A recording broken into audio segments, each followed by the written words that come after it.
আওয়ামী লীগকে নির্বাচনে আসতে দেওয়া হবে কি হবে না, নির্বাচন করতে দেওয়া হবে কি হবে না, এটা নিয়ে আরেকবার গিট্টু লেগে গেছে। আমাদের বদিউল আলম মজুমদার এইবারের উৎসাহী লোক, যাকে সাংবাদিকরা খুঁচিয়ে একটা বিপদে ফেলে দিয়েছেন। আমি আমার কলিগ সাংবাদিকদের কাছে একটা অনুরোধ করব, এই যে বুড়ো বুড়ো লোকগুলো শেষ জীবনে এসে দুইটা ডাল ভাত খাচ্ছে, একটা ভালো সরকারি গাড়ি চড়ছে, একটু ক্যামেরার সামনে আসছে, দয়া করে তাদেরকে বিপদে ফেলবেন না। আপনারা কিছুদিন আগে ব্রিগেডিয়ার শাখাওয়াতকে বিপদে ফেলেছেন। তারপরে আরেকজন আছে না আমাদের বিমানের এমডি, বেচারা এভাবে কাচুমাচু করে বলতেছে আমিও আন্দোলন করি নাই, তোমরাও আন্দোলন করো নাই, জেল খাইটে আসছে এই জগন্নাথ ইউনিভার্সিটির এই পোলা, হে আমগো বস। মানে কথার ধরনটা অনেকটা তাই ছিল। সো এই যে কাকুতি মিনতি করে তারা সরকারে টিকে থাকতে চায় এবং হাসনা সার্জিরের বকাবকি বা আরও যারা আছে নাগরিক কমিটির এদের গালাগালি বকাবকি হুমকি ধামকি খেয়ে, এবং ইউটিউবে আমরা তাদেরকে অনেক জনের জ্বালাই, আমরা ছোট ইউটিউবার মানে অনেক বড় বড় ইউটিউবাররা জ্বালায় গালি দিয়ে এদেরকে এমন একটা বিপদের মধ্যে ফেলেছেন। এই বয়সে এসে যদি ব্লাড প্রেশার হয়ে বেড়ে একটা বিপদ হয়, তাহলে কিন্তু এর দায়িত্ব আমাদের সকলকে নিতে হবে। যাই হোক, মূল আলাপে চলে আসি। আওয়ামী লীগ নির্বাচনে দিতে কোনো বাধা নাই, এটা বদিউল আলম মজুমদার সাহেব বলেছেন। বলার পরে যথারীতি সাথে সাথে ধাতানি খেয়েছেন এবং খাওয়ার পরে যথারীতি বলেছেন আমার বক্তব্যকে ভুল বোঝানো হয়েছে। উনি একলা না, আমি বললাম না, যে কোনো বড় লোক প্রথমে একটা কিছু বলে ফেলেন। ডায়াবেটিকের প্রচুর সুগার হলে অনেক কিছু নিয়ন্ত্রণে থাকে না, পরবর্তীতে তাদেরকে বলতে হয় যে না, আমাদের এটাকে ভুল বোঝা হয়েছে। বাংলা কথা যে কেন ভাই ভুল বোঝানো হবে এটা আমি জানি না, আপনারা ভালো বলতে পারবেন। এখন আপনাদেরকে আমি এই রাজনীতির ভিতরের প্যাচটা বলি। প্রথম ধান্দাটা ছিল আওয়ামী লীগকে নির্বাচনে আসতে দেওয়া হবে। কেন আসতে দেওয়া হবে? আগামী নির্বাচন রিগ হবে। আগামী নির্বাচন কি বলা যায়, একদম আগপাশ তলা সরিয়া একটা নির্বাচন হবে, একটা খুব ফানি রিগিং কারচুপি নির্বাচন হবে, এই বিষয়ে আপনারা নিশ্চিত থাকতে পারেন। তো আপনি বলবেন যে ভাই আপনি এত নেগেটিভভাবে চিন্তা করছেন, কিভাবে আপনি এত নিশ্চিত হলেন যে আগামীর নির্বাচনটা রিগিং হবে? এটা কেন হবে এই বিষয়ে আজকে না, একেবারে 7ই আগস্টের একটা আন্তর্জাতিক পর্যবেক্ষণ আমি আপনাদেরকে দেখাবো। এটা দেখে আসেন, মানে এটা শুধু আমি বলছি তা না, এটা কিন্তু ইন্টারন্যাশনাল এক্সপার্ট যারা আছেন তারা সকলেই বলছেন। আসেন আমরা একটু শুনি, তারপরে অন্য আলাপে যাই। And then I suppose at a certain point, you will have elections in Bangladesh. Those elections will be rigged to ensure that Western-backed candidates win, and this rigged election process will be monitored and validated by Western organizations who will assure you that you have a vibrant democracy. And this, again, is something that happens repeatedly. This is why you kind of already know what's going to happen, because we've seen the story play out many, many times. The new government, whether it's under, what's his name, Mohammed Yunus or some other Western puppet, the government will pursue aggressive privatization, deregulation, trade liberalization, benefiting Western corporations and local elites at the expense of the majority of the population. তো দেখলেন এখানে একেবারে 7 তারিখে যেটা predict করেছিল একেবারে হুবহু বাংলাদেশে তাই হচ্ছে। আমি আপনার ইউটিউবে পুরো ভিডিওটা পাবেন, দেখলেই দেখবেন যে এখানে একইভাবে বলেছে যে এই ছাত্র নেতারা আসবে, এরা ক্ষমতার লোভে পড়বে, তারা ক্ষমতা ছাড়তে চাইবে না, তারা এই করবে সেই করবে, এবং শেষ পর্যন্ত একটা ফল্টি নির্বাচন হবে। এখন এই যে ফল্টি নির্বাচনটা হবে, এখানে আওয়ামী লীগের আশা খুব গুরুত্বপূর্ণ।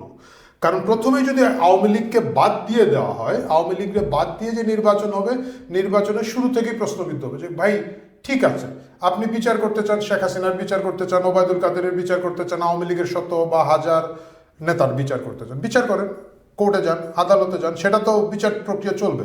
এইসব বিচার তো 4-5 বছর ধরে চলতেই থাকবে। তো আপনি 4-5 বছর কি ইলেকশন বন্ধ করে রাখবেন? তা তো না। এখন রায় না হইলে তো আপনি ব্যক্তিগত রায় হলো, আমি ধরলাম এই কোর্টে কিভাবে রায় হবে আমরা জানি, যেখানে তাজুল উকিলকে চিফ প্রসিকিউটর বানানো হয়েছে, খুব সিরিয়াস বিচার হবে, সিরিয়াসভাবে এটা করলেন।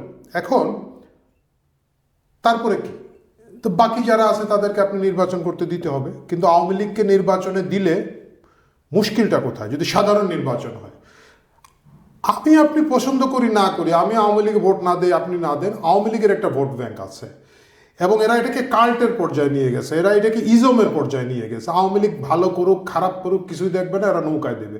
এবং এগুলো হচ্ছে ব্লক ভোট, মানে সৈয়দ আশরাফ বলছিল না যে আওয়ামী লীগ একটা অনুভূতির নাম, আওয়ামী লীগের কিছু লোকজনের কাছে এটা অনুভূতি। তাকে আপনি যাই বলেন যে ভাই এত লোক মেরেছে, এত দুর্নীতি হয়েছে, এটা হয়েছে, ওটা হচ্ছে, end of the day Awami League তার পকেট ভোট যেগুলো ভোট ব্যাংকের ভোট পাবে, এবং এই ভোট ব্যাংক বিভিন্নভাবে তাকে হেল্প করবে। একটা হচ্ছে কি, আমি আপনাকে একটা সিম্পল উদাহরণ দিই। এই যে সামাজিক নিরাপত্তা বেষ্টনীতে আপনি বিধবা ভাতা, বৃদ্ধা ভাতা, আর কি কি ভাতাগুলো আছে না, এগুলো বন্ধ রেখেছে এই সরকার। এখানে এনলিস্টেড লোক কতজন জানেন?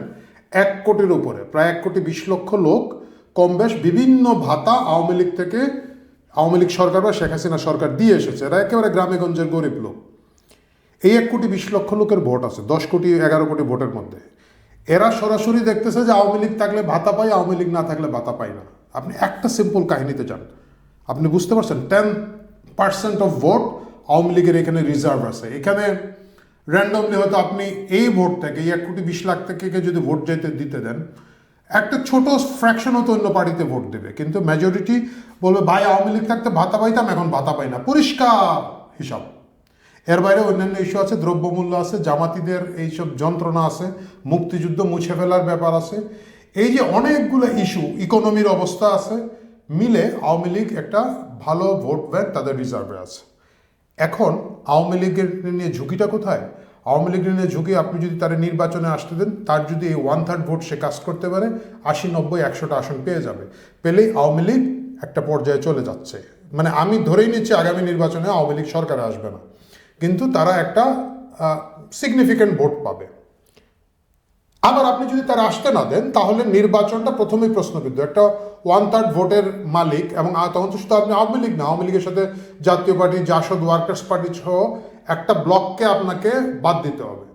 তো আপনি দেশের 1/3 ভোটারকে বাদ দিয়ে বা তাদের দলকে বাদ দিয়ে নির্বাচন করলে, নির্বাচন তো প্রথমেই চ্যালেঞ্জ, প্রথমেই ফল্টি।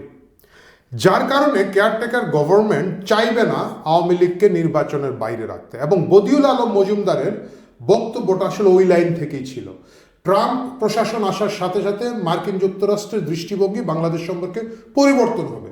এটা যেই যাই বলে থাকুন, শফিক সাহেব আর অমুক তমুক বলে থাকুক, বাস্তবতা হচ্ছে ভাই ট্রাম্প একটা ক্রেজি টাইপের লোক। সে, তার সাথে ভারতের যে সম্পর্ক, মোদির যে সম্পর্ক, এই পুরা ক্যালকুলেশন মিলে তারা এই জো বাইডেনের মতো সিরিয়াসলি শুধু এইখানে না, ইউক্রেনকে দেখবে না, বা বিশ্বের সবগুলো দেশ নিয়ে তারা একটা রিভিউর মধ্যে পড়ে যাবে। বাংলাদেশও এই পর্যায়ে একটা পরিবর্তন আসবেই। খুব বড় পরিবর্তন আমরা চাই না। আমরা চাই না যে আন্তর্জাতিক শক্তি আমাদের দেশের মধ্যে কোনো ধরনের সরাসরি হস্তক্ষেপ করুক, কিন্তু নজরের জায়গায়, দেখার জায়গাটা পরিবর্তন হলে এটার কিছু এফেক্ট আছে। মূল কথায় আসি আবার।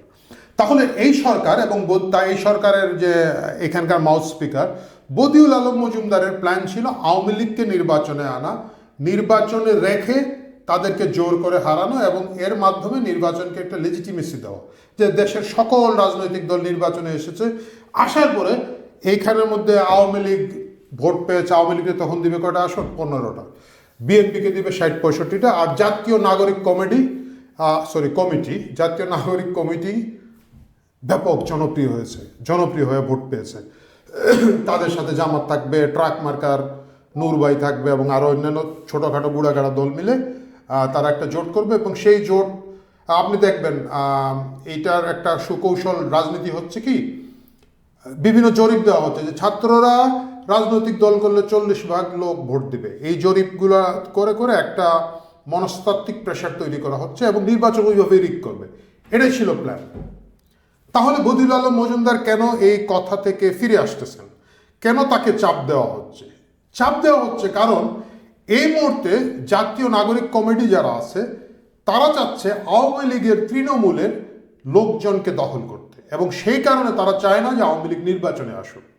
আপনারা দেখেছেন জাতীয় নাগরিক কমিটির সভাপতি বা আহ্বায়ক উনি, এবং এই যে হাসনাত সার্জিস সহ নেতারা, সকল কাউন্সিলর বা কমিশনার যারা আছে, এদের 90%ই আওয়ামী লীগের লোক। কারণ একতরফা নির্বাচন হয়েছে, তারাই করেছে, তারাই জিতেছে, এবং এদেরকে এখন লোভ দেখানো হচ্ছে যে তোমরা আমাদের সাথে আসো, আমরা তোমাদের মূল্যায়ন করব, তোমাদের ত্যাগ তিতিক্ষার মূল্যায়ন করব, তোমরা আমাদের সাথে আসো।